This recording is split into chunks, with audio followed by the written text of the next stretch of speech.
bebrayan kaliyan kula Anasia ing pawartos basa Jawi Jobi Happy. Wekdal menika pawartos basa Jawi badhe babar warta maringan ingkang dumados ing Kebon Bima Boyolali. Supados sampun pangertos pawartos basa Jawi Jobi Happy lajeng dibabaraken kaliyan Arafah dumateng Arafah sumanggaken. Matur nuwun dumateng Anasia wonten ing studio. Saniki kula sampun wonten ing Dusun Kebon Bima Boyolali.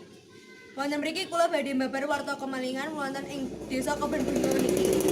Saniki kula sampun sareng kalian Bapak Andre ingkang dados saksi kemalingan menika. Mbak. Siang, Mbak. Ingkang kemalingan nika sinten nggih, Pak? Ingkang kemalingan menika Pak Joko Jebret kanggo kula piyambak. Punapa leres Pak Andre ngertos kedadosan kemalingan menika? Leres amargi wekdal menika kula angsal tugas ronda. Kadosan kemalingan menika kapan nggih, Pak? Dinten Jumat dalu. Kadosan kemalingan menika saged kadadosan.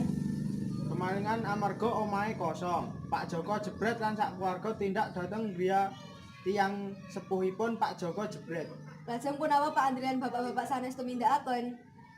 Ning omahe Pak Joko pas ana wong loro metu saka jendela nggawa TV lan laptop, banjur tak oyak karo bapak-bapak ronda liyane. Nalika tak oyak lan malinge kecekel, banjur digawa menyang omahe Pak RT, terus ditindak lanjuti ing kantor polisi. Lajeng punapa Pak Joko Jebret sampun ngertos ingkang sampun kadadosan ing wonten griyanipun? Sampun. Bapak Matur nuwun Pak Andre sampun maringi warta. nggih, sami-sami. Mekaten warta ingkang saged kula aturake saking Desa Kebon Bima Boyolali.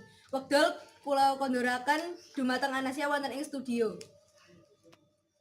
Kap semanten pawarta basa Jawi Jobi Happy Minggu 21 Oktober 2018. Kula nyuwun pangapunten bilih enten kalupatanipun.